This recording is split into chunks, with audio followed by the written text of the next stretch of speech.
शांतिपुर शहर में एक सुंदर भव्य महल होता है जिसमें एक सुंदर सी महारानी जिसका नाम मायावती रहा करती है। वह रूपवान और गुणवान होती है। दिखने में वह इतनी सुंदर होती है जिसका चर्चा पूरे नगर में होता है, पर वह उतना ही घमंडी और स्वार्थी किस्म की होती है। उसके व्यवहार के चलते गांव वाले परेशान तो होते हैं, पर दूसरी तरफ उसके रूप का बखान भी किया करते हैं। मायावती अपने आसपास किसी भी बदसूरत लोगों को भटकने नहीं देती है। जो गांव वाले गरीब और बदसूरत होते हैं उससे वह अपने महल में काम करने नहीं देती है। मायावती के पिता रघुदास उसे समझाने की कोशिश करते हैं, पर बेटी से प्रेम होने की वजह से उसे रोक नहीं पाते। एक दिन मायावती को गांव की कुछ महिलाएं सुंदर फूल लाकर देती है। वह एक अनोखा ऐसा फूल होता है जो ढूंढने पर भी नहीं मिलता, पर मायावती कहती है तुम बदसूरत लोगों के हाथों से ये फूल भी जहरीले लग रहे हैं, और ऐसा कहते हुए उसे वह जमीन पर फेंक देती है। सारी महिलाएं वहां से नाराज होकर लौट आते हैं। उसमें से एक महिला कहती है न जाने इतना घमंड इसे कहां से आया। इसकी माता रानी अगर जीवित रहती तब वह उसे खूब सबक सिखाती। तभी एक महिला कहती है इसका इलाज मेरे पास ही है, चलो मैं तुम लोगों को बताती हूँ।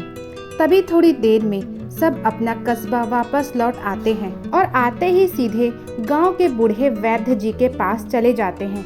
महिलाएं उससे कहती हैं कि हमें एक ऐसा जड़ी बूटी चाहिए जिसे पीते ही महारानी परलोक सिधार जाए। वैद्य जी कहते हैं तुम सब अनपढ़ लोग कहीं पागल तो नहीं हो गए हो, लगता है भांग चबा लिया है। तभी सभी मिलके वैद्य जी को धमकी देने लगते हैं, आप कहाँ इस उम्र में इतना सोच विचार कर रहे हैं। इस छोटे से कस्बे में ना जाने कहां से आकर बस गए हो। हम सब नहीं होते तो पता नहीं तुम्हारा क्या होता। तब जाके जीवन चल रहा है और अब तुम यहाँ पे नाटक दिखा रहे हो।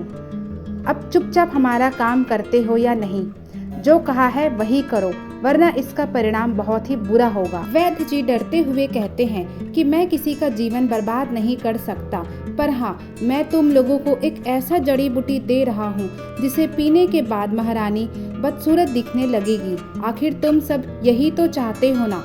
सभी इस बात पर खुश होकर वह दवाई लेकर जाकर सुबह महारानी को धोखे से पिला देते हैं। महारानी को एक दिन तक कुछ असर नहीं पड़ता, पर धीरे धीरे वह बीमार पड़ने लगती है। एकदम से अचानक कमजोर हो जाती है।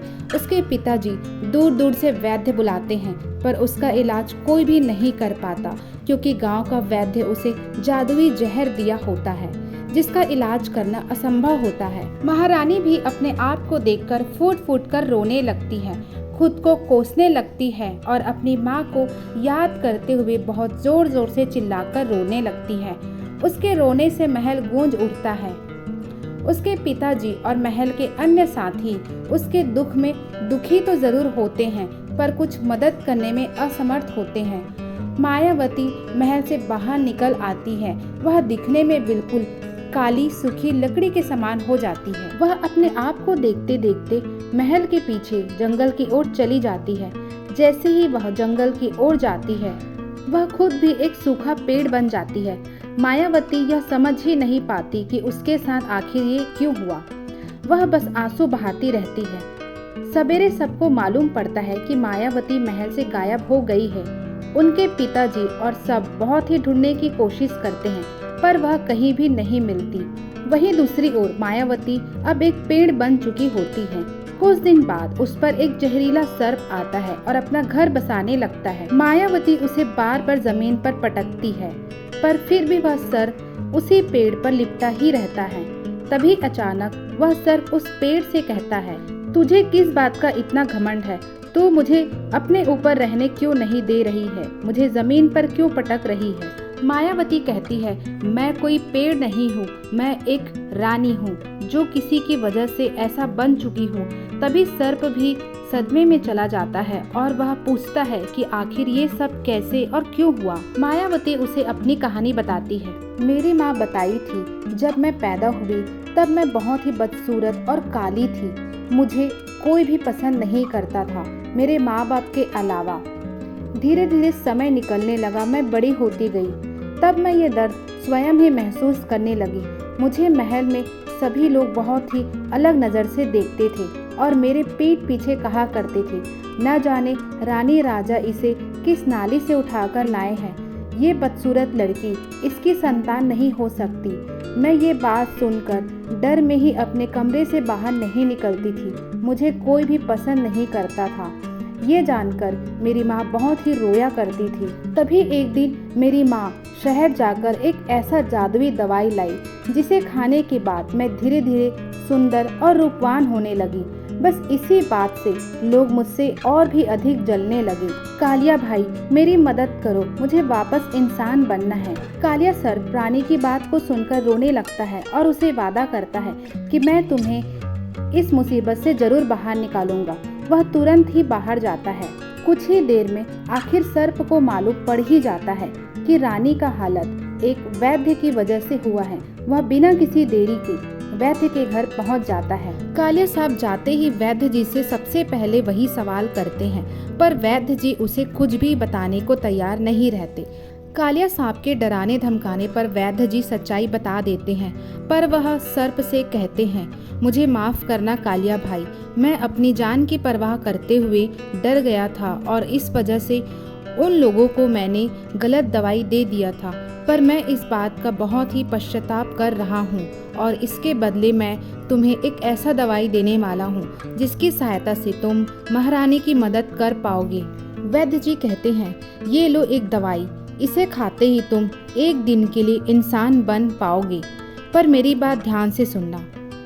वैद्य जी कालिया सर्प के कान में रहस्यमयी बातें को बताते हैं। उसे सुनते ही सर्प दवाई लेकर वहां से तुरंत निकल पड़ते हैं। कालिया सर्प महारानी की सबसे करीबी सहेली उसका रूप धारण करके महल में घुसते हैं और सीधे महारानी मायावती के कमरे में चले जाते हैं। वहां पर 2-3 घंटे समय व्यतीत करते हैं और कुछ रहस्यमय किताब को ढूंढने की कोशिश करते हैं। अंत में वह किताब उसके हाथ लग ही जाता है। वह उस किताब को पढ़ने की कोशिश करता है, पर उसे कुछ समझ में नहीं आता।